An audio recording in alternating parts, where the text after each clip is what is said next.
I was one of those bitches who would like go on Model Mayhem and be like, "Mommy, I want to shoot with photographers." And my mom would be like, "No, absolutely not. Look at all the nude pictures on this photographer's website." I'd be like, "I don't care, Mom. They want to shoot with me. Nobody wants to shoot with me." Hello and welcome to the Roast of Your Teenage Self podcast. I am your host, your roast coming queen, former Oakton Cougar and girl who gave a hand job while seeing Black Snake Moan in theaters, Alise Morales. And with us today, we have an author, a sex educator. She's the host of the Hot Brain podcast and CEO of Spectrum Boutique. But before all of that, she was a graduate of James Hubert Blake High School. It's Zoe Ligon. Woo! Yeah. Go Bengals. JBHS 2010. Wow, the Bengals. That's kind of nice. It was actually pretty nice. Like white. It was a white tiger with blue eyes. How adorable. Ours was literally it was a cougar, but they clearly just stole the Nittany Lion from Penn State and put it on all of our stuff. Yeah, you definitely notice a lot of similar mascots when you line up all the schools. High schools don't need to be that creative. No, they definitely don't. There were like 5 mascots in rotation, and one is just like an Irish man. Whoa. I went to a Quaker school from 1st through 8th grade, and we were the trees. Oh, that's very sweet. Peaceful trees. All right. Well, Zoe, we're from not far apart. You're a Maryland gal. I'm a Nova bitch, I guess. Yeah. I'm a Montgomery County slut, or whatever you want to call it. Mm-hmm. Right now, I'm going to pull up the first photo that you sent to us. Nice. Yeah, that's me. So we have you look clearly in a cheer capacity at this point. Are we cheerleading? So, it's easier to just say cheerleading. It was actually a dance team called Poms. Do you know about Poms?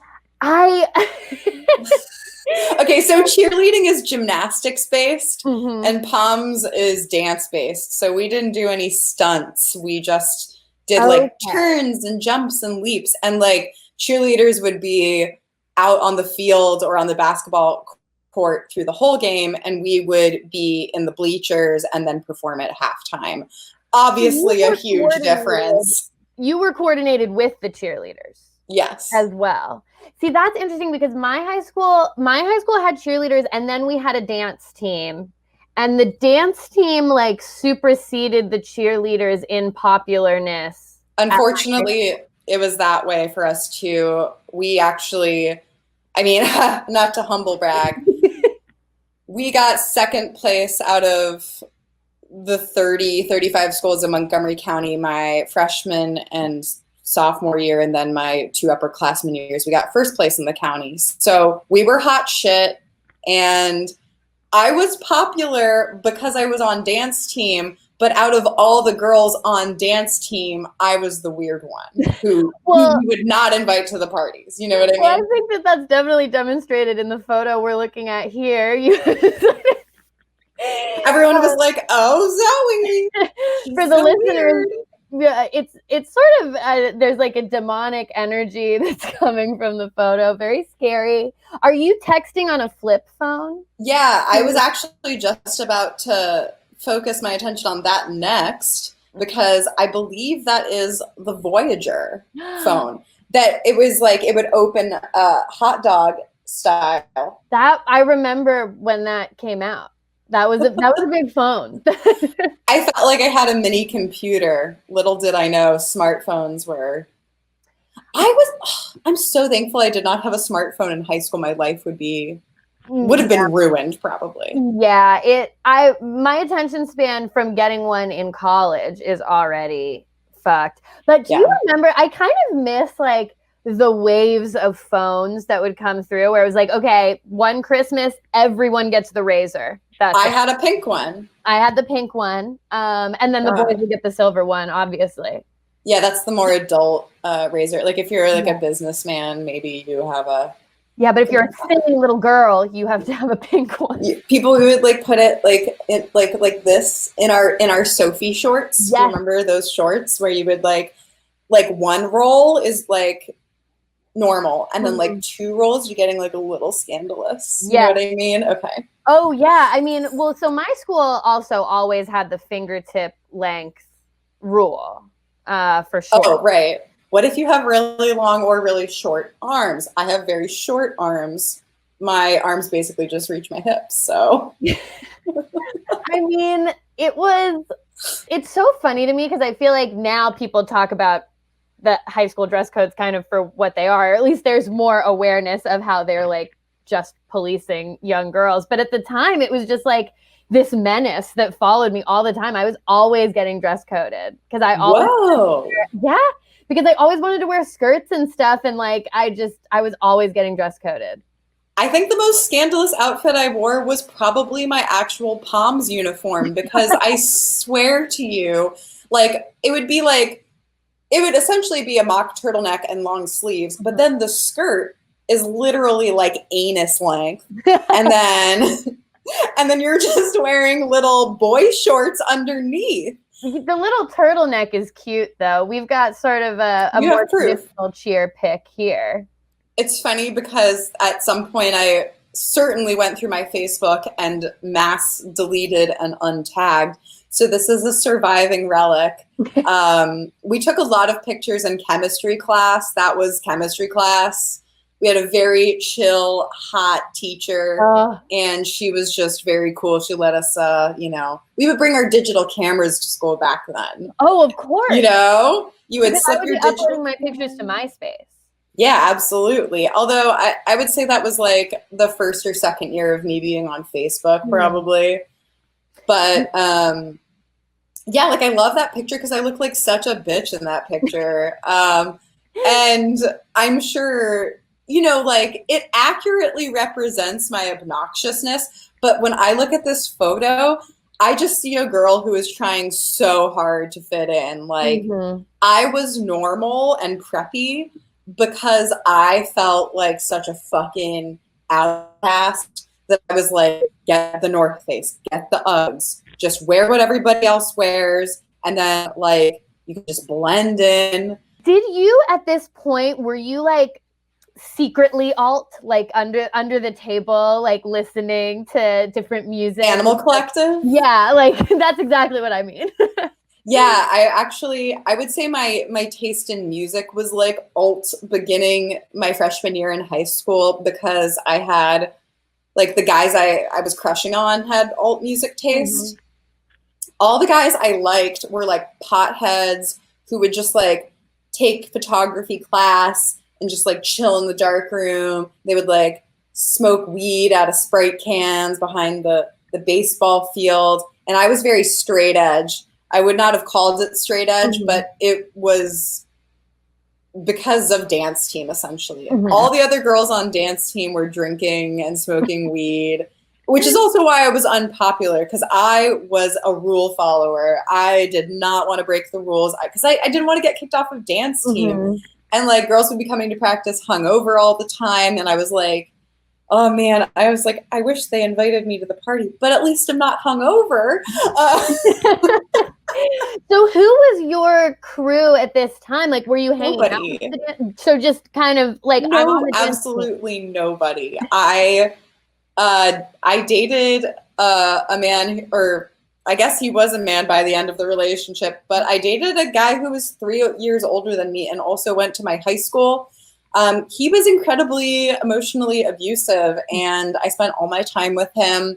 I stopped seeing all of my friends. I had some friends at the beginning of freshman year, and part of it was like me being straight edge, but another part of it was like I was dating a sleazy, abusive guy. And I think other people just like could be like, that's kind of a weird vibe. Like something weird is going on here. Let's just like leave her alone, maybe.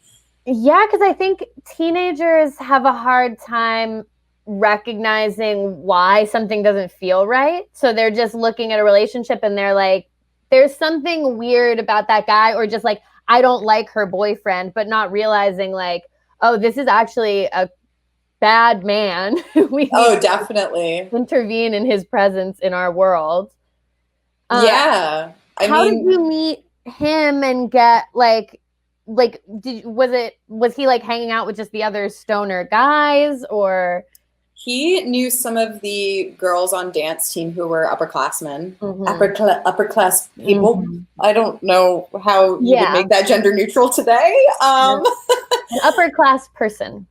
There you go. I went to some of the like high school theater productions before I actually went to the school, and it just so and I went to my friend's older sister's musical performances, and he was in them. And as a, not quite yet going to the school girl, I was like, oh my God, he's so hot. Oh yeah, I mean, that's a recipe for disaster. Yeah, so I had a fantasy. It was idolization of like a random guy who was incredibly awful. Yeah, I relate to that super hard because I had one very bad relationship in high school with a person who definitely abusive, not a good person at all. And I don't know if you relate to this feeling, but I felt like as a high schooler, I stayed in the relationship because from TV and like a lot of media, I romanticized a lot of the bad behaviors.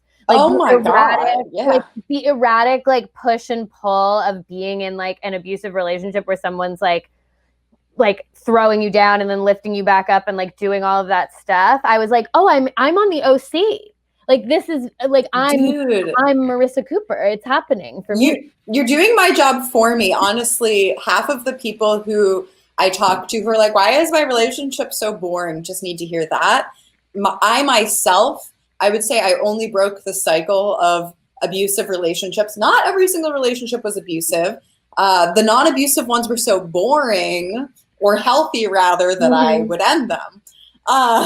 Yeah, it's like you didn't break into my house and watch me sleep like Edward Cullen or whatever. And then you're like, and it's just like, no. People get so angry at porn. And I mean, listen, there's a lot of fucked up things that porn reinforces. But I think like non-pornographic film and TV really fucks up our idea of what romance is supposed to be and what courtship. Although, is courtship obsolete yet? Like, I don't know. But yeah, I'd say I'm still working through that programming, but I'd say I only broke the cycle like 3 or 4 years ago. It's hard. And I see it all the time in stuff from when I was a kid of just like, I felt like my life had to be this, a teen drama. And that anything less than that, I was boring. I wasn't making a splash in the world. Like, because we all need to be making a splash when we're 15. Exactly. And it's like, girl, also all the actors on that show are 30. Like, you're fine. Truly. They're adult people. So, okay. You are a sex educator now. What sex education did you get in high school? Where were you having sex in high school? Like, where were you at with all of that? Yeah, I started having sex. I mean, I started having sex when I was 14, but I would say I lost my virginity when I was 15, which I think for me was way too early. You could never tell a 15 or 14-year-old that it's too soon, because you're just making them want to do it more. But I after that first abusive relationship did not have sex again until like I had basically graduated high school. My sex education was relatively pretty good. It was not abstinence only, but we focused on anatomy and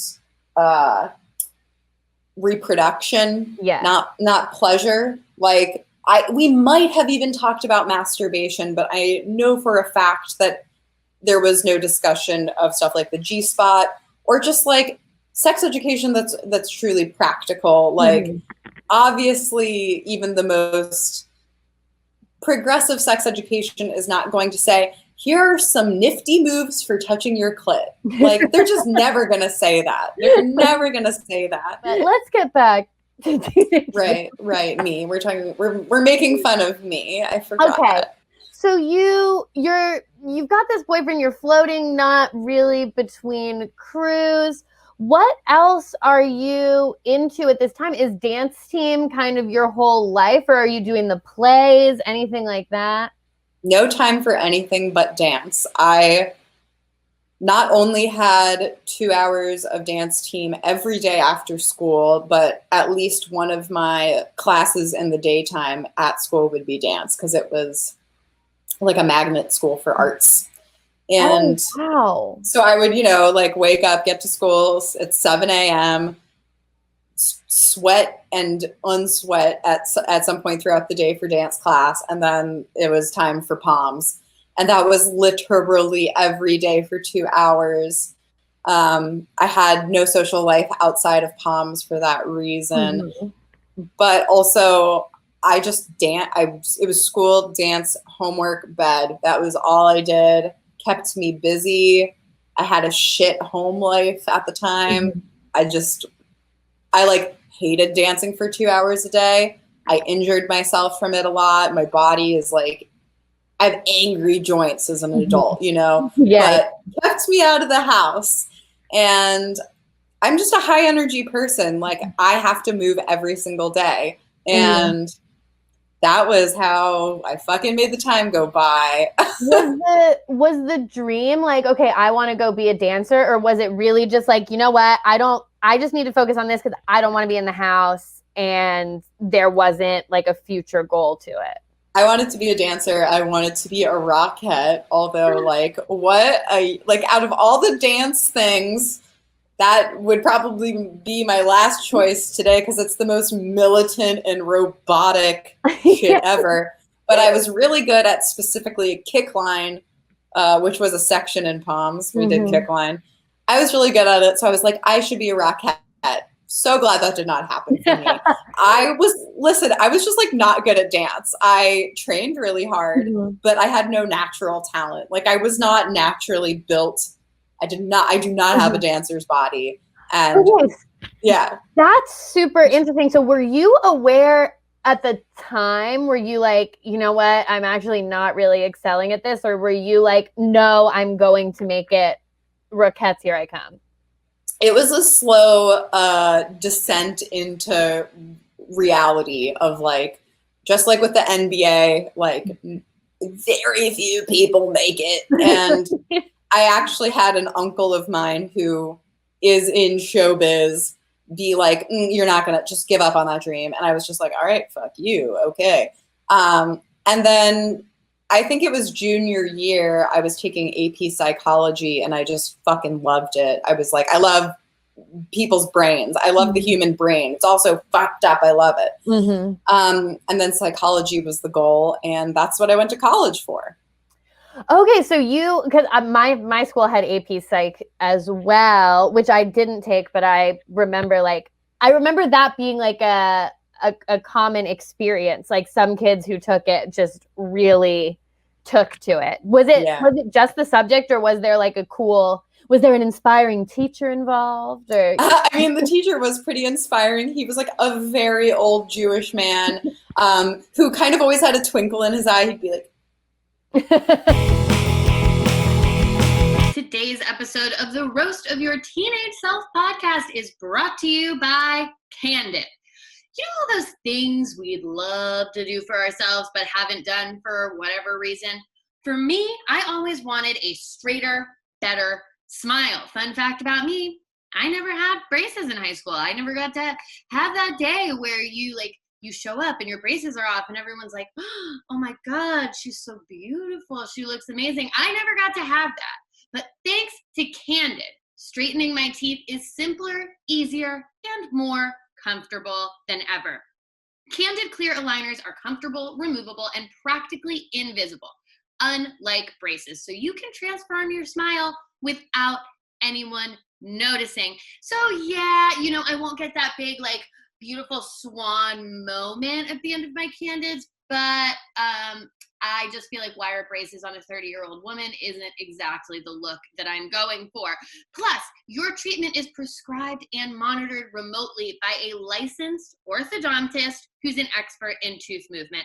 And it's all done from the comfort and convenience of your own home. I am personally beginning my Candid process, and I was surprised at how easy it is to do literally everything from home. They send you a kit, you get a bunch of silly putty, you mold the silly putty onto your teeth, then you talk to a dentist, and by dentist I mean orthodontist, because they only work with licensed orthodontists. It's simple, it's easy, and you can do it from your home. Plus, your supervising orthodontist will be with you every step of the way. With Candid, your treatment includes remote monitoring by that same orthodontist who created your plan. So you never have to wonder how you're doing. You'll always know. I love that. As someone who's never gone through the orthodontia process, never had a retainer, never had braces. Yes, these are all brags, except not really, because now my teeth aren't straight. I personally love the way they hold your hand and walk you through it. The average Candid treatment is just 6 months, and you'll start seeing results way before then. And it costs thousands less than braces, which is part of the reason why my parents did not want to buy me braces. They were like, your teeth are all facing forward, you're good. Start straightening your teeth today. Right now, all my listeners can save $75 on Candid's starter kit. Go to candidco.com/teenself and use the code TEENSELF. That's candidco.com/teenself, code TEENSELF. Take advantage of this limited time offer to save $75 on your starter kit. candidco.com/teenself, code TEENSELF. How much random crap do you remember from your high school classes? A lot? A little? Find out and test your knowledge with Trivia Star. Trivia Star is a free mobile quiz game that's entertaining and challenging. You can choose categories like music, sports, movies, TV, animals, and celebrities. You know, all the things you took classes in high school. And there are over 60 categories to choose from, so there's always more trivia to explore. And if you choose the correct answer from the multiple choice and beat the clock, you move on to the next level. But if you're like, you know what, I was actually like, I got 5s on all my AP exams, that sounds pretty easy, the levels get harder as time goes on. But if you get stuck, don't worry, because you can use coins and gems to get a hint at the next level. Bet you wish you had that to help you during pop quizzes back in the day. And Trivia Star has 2,000 5-star reviews in the Apple Store. Join them today and see if you are smart enough to win. Right now, Trivia Star is offering you 2,500 coins and 500 gems when you download and play. Just go to Apple or Google and search for Trivia Star. Again, search Trivia Star and enjoy 2,500 coins and 500 gems. Download Trivia Star for free today. All right, let's take a moment because you sent some great pictures. So let's go through some of the ones that we have not looked at yet. Sure. Oh, you can tell I'm really indie there. Yes, this is like your indie.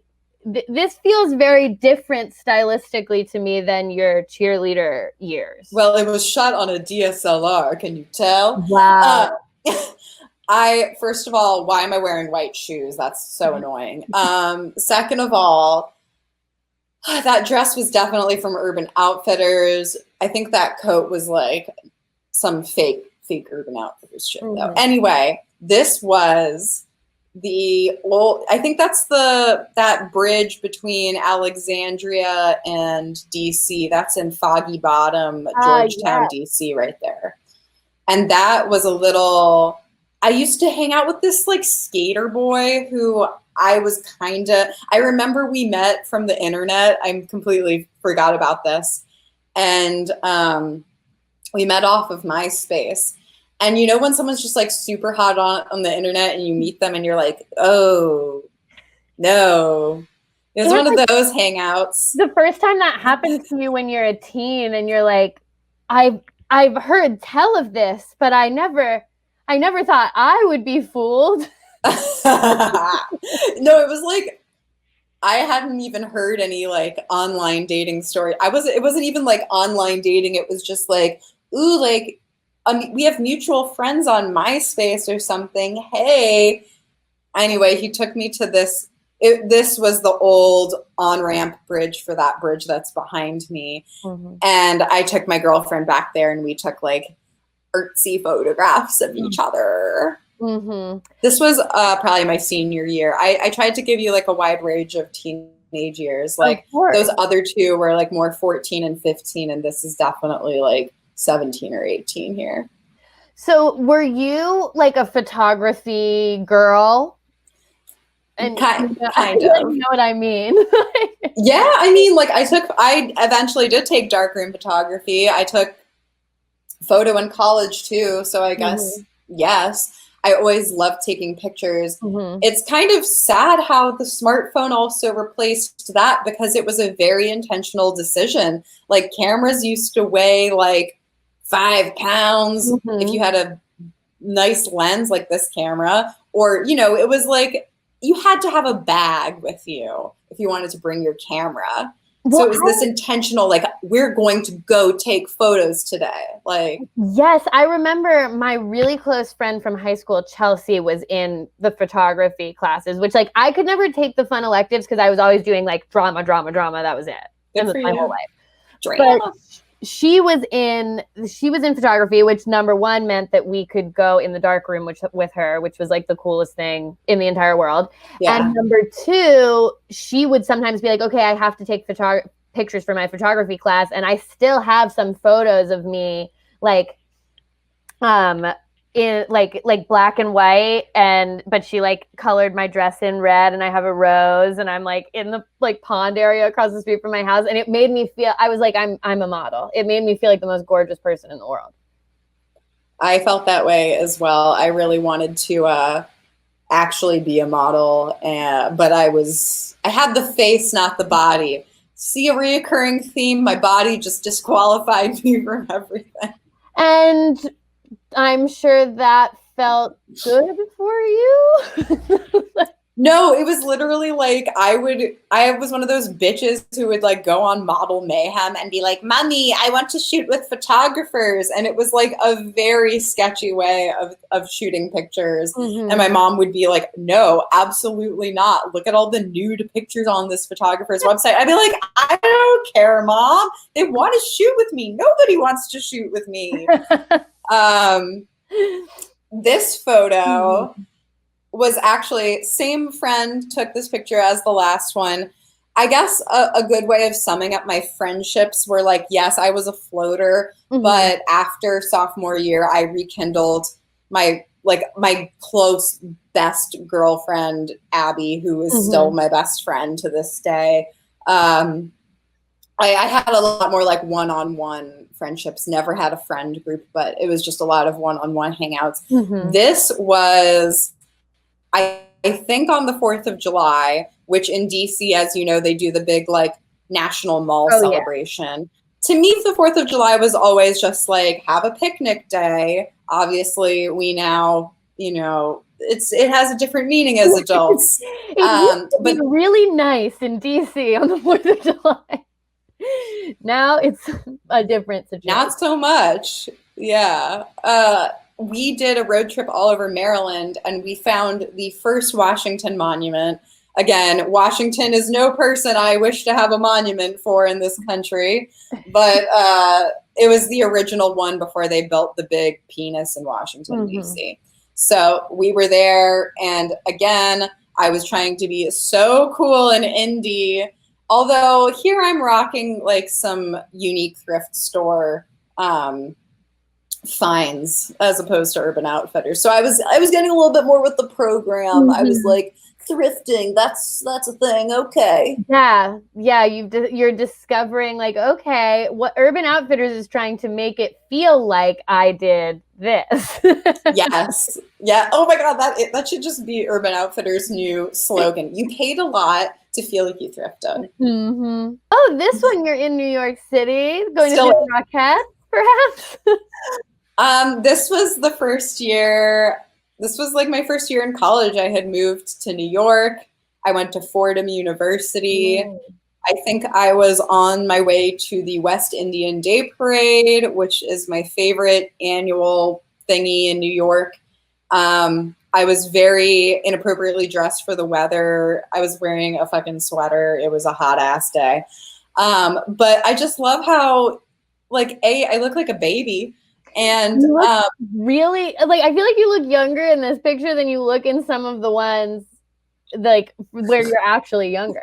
honestly, even in like my childhood photos, my boyfriend, like, we have this joke where he'll just like look at a picture of me and I agree, and he'll just be like, you look like a 40-year-old woman like trapped in a child's body, because like I was so unhappy as a child and living at home most of the time that like I just look like a depressed person who's seen some shit. Mm-hmm. And like here I am living on my own for the first time, like my first months of freedom. And like it's funny because I do look like, oh, New York, a big city of a bright light. But that's how I felt. I felt free. And it was so fucking exciting to be free. What led you to the decision to go to Fordham? Were you just like, was it New York that drew you to Fordham, or like, yeah, that was it? and scholarship money. Yes. Yeah, I wanted to be far from home, but I have family in New York, and I wanted to be in New York. It was the best school I got into, and they gave me financial aid, so I was there for it. I admire that, because I think at that age I also wanted to be in New York, but I was too scared to, like, I still felt like I was like, oh, but you couldn't be in New York. So I should have honestly had more of that attitude, because I was such a reckless, like the way a lot of my friends acted from age 14 to 18 was how I acted from ages 18 to 22, because it was this delayed letting go of all the adolescent energy, not in a physical activity way, but like in a party way, like in a making bad decisions way. While I'm obviously not responsible for anything that happened to me, like I was easy target. I was the easiest target. I had so many things happen to me, especially my first few years living in New York, where when I go back to New York today, I know how to fucking not be. No, I mean, again, this is something a skill no person should have to acquire, but I don't look like a child anymore. So people don't mess with me. And it makes me so angry that when you look like a kid still, that's when everybody goes for you, because they know you haven't fucking learned how to stand up for yourself yet. And here we go again, y'all. Today's episode of the Roast of Your Teenage Self podcast is brought to you by Purple. Okay? Purple is improving the way we sleep with their patented technology, the Purple Grid. It's the only comfort innovation that provides total pressure relief, absolute airflow, and ergonomic support. That's because the Grid's open air channels adapt to your natural shape while neutralizing body heat, so you stay comfortably cool all night. Yes, here we are again, where I remind you that prior to Purple's entrance in my life, I was sweating in my sleep. I was sweating in my sleep. But the Purple Grid sets the Purple mattress apart from every other mattress, because its patented comfort technology instantly adapts to your body's natural shape and sleep style. And Purple provides a cooling effect that other mattresses can't replicate. This cutting-edge technology doesn't stop with mattresses, okay? It doesn't stop with mattresses. The Purple Pillow is engineered with the Grid for total head and neck support and absolute airflow. So you're always on the cool side of the pillow. Look at your pillows on your bed, okay? Take a look at them. Say, am I sleeping on some crap pillows? Because recently, me and my fiance realized we were sleeping on some crap pillows, okay? Flimsy, nasty, Where did we get them? We couldn't even figure out where they came from, but not anymore, because we have the Purple Pillow. And Purple Pillow's proprietary technology has been innovating comfort for over 15 years. And I see it every day when I lay my beautiful head down on my Purple Pillow and I think about the time that I spent laying my head down, stacking up nasty flip-floppity pillows when I could just have one gorgeous Purple Pillow. And you can try every Purple product risk-free with free shipping and returns. And Purple has financing available as low as 0% APR for qualified customers. Experience the Purple Grid and you'll sleep like never before. Go to purple.com/teenself and use promo code TeenSelf for a limited time, and you'll get 10% off any order of $200 or more. That's purple.com/teenself. Promo code TeenSelf for 10% off any order of $200 or more. Terms apply. Yeah, and it's when you're that young, I feel like when you're 18 and you're about to go to college, you feel like such an adult, and like you're in this process of you're like finally freeing yourself from your parents' home. You've been in survival mode throughout high school, just trying to deal with being in your parents' home. You're finally free, and you don't even realize that you look like a baby to everyone. You think that you look like all these other like badass bitches that are walking down the street in their heels and their stilettos, like doing their CEO jobs in the financial district, and you actually look like a little baby. Yeah, I definitely. Yeah, that's probably the best one, I'd say. Mm-hmm. We're going back to definitely age 14 there. That was before I'd even met my boyfriend, because this was, do you remember, I don't know if Giant was in. Oh, yeah. Yeah, it's like Safeway, but Giant was a grocery store chain for those of you who didn't live in the DC area. It was winter, and this was my first set of friends when I did have like a tiny little friend group in the beginning. And we all lived in like the Burtonsville area. So one of them, there was like a horse stable that was near her house. And I remember we walked to the horse stable. We petted a bunch of the horses. I'm sure we were like definitely trespassing. And then we were like, let's go get some cookies. And then we were like, oh my God, Zoe, take a picture in the period aisle. Oh my God. Like the funniest thing you can imagine is that's the funniest thing I could imagine at the time. I also have pictures with my friends just like messing around in the aisle at Giant.